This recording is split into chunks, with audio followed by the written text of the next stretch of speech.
उसका पति रमेश एक सब्जी मंडी में साफ सफाई का काम किया करती थी, जिसके बाद वो कुछ और मेहनत मजदूरी करके अपना पेट पालने के लिए खर्चा निकाला करती। मीना 3 महीने से गर्भवती थी। एक दिन दोनों पति पत्नी काम से लौट रहे होते हैं, तभी मीना कहती है, सुनिए जी, सारी उम्र ऐसे ही मजदूरी से तो हम दोनों अपना पेट नहीं भर पाएंगे, और फिर अब हमें हमारे होने वाले बच्चे के लिए भी तो सोचना है। आखिर कब तक हम ऐसे ही रहेंगी? मैं तुम्हारी बात अच्छे से समझ रहा हूँ मीना। मैं जल्दी कुछ ऐसा काम करूँगा जिससे हम कुछ बचत कर पाएं। इतना कहकर दोनों पति पत्नी घर की तरफ जाने लगते हैं। पैदल चलती चलती दोनों को रोड क्रॉस करना होता है। मीना पहले निकल जाती है, पर जैसे ही रमेश रोड पार करने लगता है, तभी तेज रफ्तार से आती हुई कार से उसका एक्सीडेंट हो जाता है और मौके पर ही रमेश की मौत हो जाती है। जिस पर मीना रोती हुई कहती है, हे भगवान, ये क्या हो गया? इस गरीब की जिंदगी का इकलौता सहारा था मेरा पति, अब वो भी इस दुनिया में नहीं रहा। मैं क्या करूंगी भगवान, मैं क्या करूंगी? अकेले गरीबी में कैसे अपने बच्चे को पालूंगी? खुद को संभालती हुई मीना जैसे तैसे रमेश का अंतिम संस्कार करती है और मंडी के काम से जो पैसे मिलते उससे वो अपना पेट भरने लगती है। ऐसे ही एक दिन मंडी में आलू की बोली लग रही होती है। तभी एक सब्जी वाला मदन कुछ आलू की छटाई कर रहा होता है।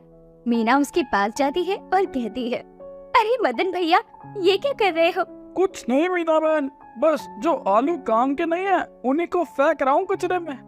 भैया, अगर आपको कोई हर्ज ना हो तो जो आलू आप फेंक रहे हो उन्हें मुझे दे दो, उनको मैं इस्तेमाल कर लूंगी।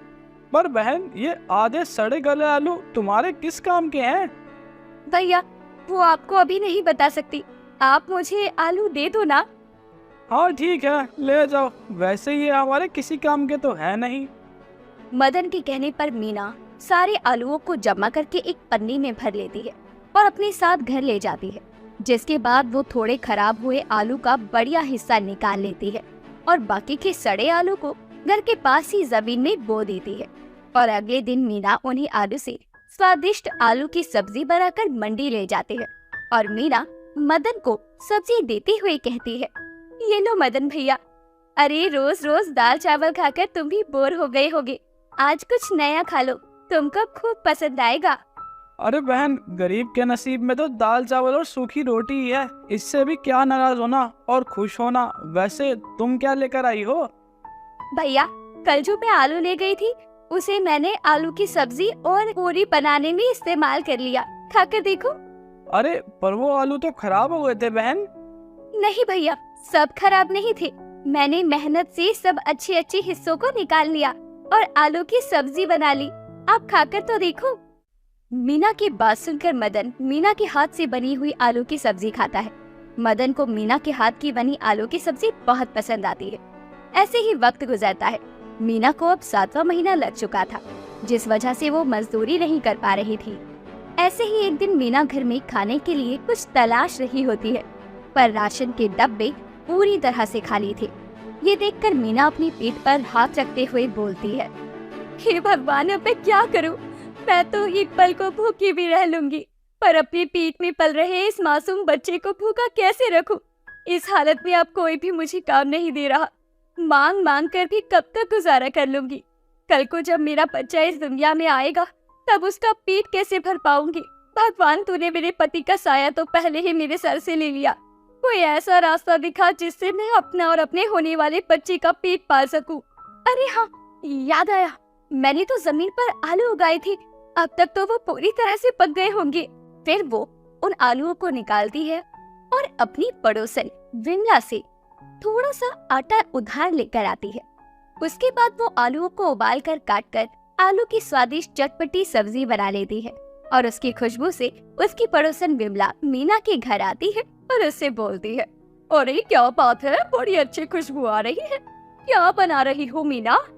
कुछ नहीं बहन, बस आलू की सब्जी और पूरी बनाई है, लो तुम भी खाकर बताओ कि कैसी बनी है। अरे वाह वाह, इसका स्वाद तो बड़ा ही अच्छा है, किसी ढाबे वाले को भी इतनी अच्छी सब्जी पूरी बनानी नहीं आती होगी, कितना अच्छा बनाया है तूने, सच में। अरे मैं तो कहती हूँ तू आलू की सब्जी की रेडी लगा ले, इस हालत में तुझसे कोई काम भी नहीं होगा। और ना ही तुझे कोई काम देगा। कम से कम ये तो कर लेगी, थोड़ी बहुत मैं भी तेरी मदद कर दिया करूंगी, बाकी तू देख ले जैसा तेरा मन हो। इतना कहकर विमला वहाँ से चली जाती है। मीना को विमला की बात काफी हद तक सही भी लगती है, जिसके बाद वो आलू की सब्जी की रेडी लगाने का मन बना लेती है और मदद के लिए मदन के पास जाती है। मदन अपने किसी जानकार से बात करके मीना को एक रेडी का इंतजाम करवा देता है। शाम को रेडी लेकर वो उसके घर पहुंचता है और बोलता है, लो मीना बहन, मैं रेडी ले आया हूँ। इसको थोड़ी मरम्मत की जरूरत थी, वो मैंने करवा दिया। कुछ वक्त तुम इससे काम चला लो, जैसे ही हालात सुधरते हैं तो हम कुछ नया जुगाड़ कर लेंगे। अरे भैया, आपने इतना कर दिया वही बहुत है। सच कहती हूँ, आपका ये एहसान मैं जिंदगी भर नहीं भूलूंगी। बस भगवान से यही दुआ है कि जिस तरह मैंने कदम बढ़ाए हैं उसी तरह मुझे कामयाबी मिल जाए। मदन वहाँ से चला जाता है। मीना भी अपनी आलू की सब्जी पूरी की रेडी लगाने के लिए पूरी तरह से तैयार हो जाती है और अगली सुबह अपनी सारी तैयारी के साथ बाजार में आलू की सब्जी की रेडी लेकर पहुँच जाती है और जोर जोर से आवाज लगाकर सबको सब्जी पूरी खाने के लिए बुलाने लगती है। अरे सब्जी पूरी खा लो, गर्मा गर्म स्वादिष्ट आलू सब्जी पूरी खा लो, अरे खा लो रे खा लो, मीना की स्पेशल सब्जी पूरी। हे भगवान, कोई भी ग्राहक नहीं आ रहा, मैं करूँ तो क्या करूँ? अगर ऐसा ही चलता रहा तो मैं अपने होने वाले बच्चे का पेट कैसे भरूंगी और अपना पेट कैसे भरूंगी, उसे एक अच्छी जिंदगी कैसे दे पाऊंगी? लगता है लोगों को लुभाने के लिए मुझे कुछ और भी तरकीब लगानी पड़ेगी, जिससे लोगों के मुंह तक एक बार मेरी बनाई आलू पूरी का स्वाद पहुंच जाए।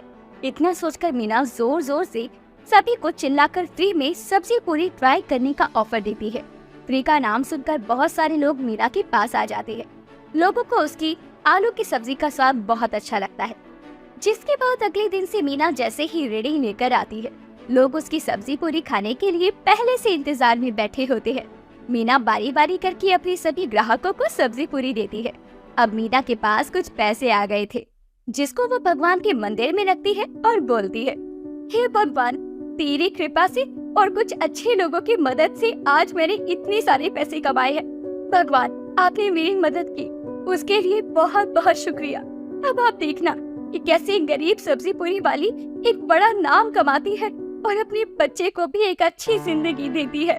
ऐसे ही वक्त गुजरता है और मीना अपने आंगन में उगाए आलूओं को और बढ़ा देती है और आलू की सब्जी बनाने के लिए अब अपने घर में बने आलू का ही उपयोग करती है, जिस वजह से आलू की सब्जी का स्वाद और भी अच्छा था। देखते ही देखते मीना का 9वां महीना लग जाता है और अब उसकी मदद के लिए मदन और विमला भी उसका हाथ बटाने लगते हैं। धीरे धीरे मीना का एक छोटा सा स्टॉल एक ढाबे में बदल जाता है। इसी बीच मीना भी एक प्यारी सी बेटी को जन्म देती है। अब मीना ढाबा संभालने के साथ साथ अपने बच्चे की देखरेख करती है, साथ ही लोगों में वो गरीब सब्जी पूरी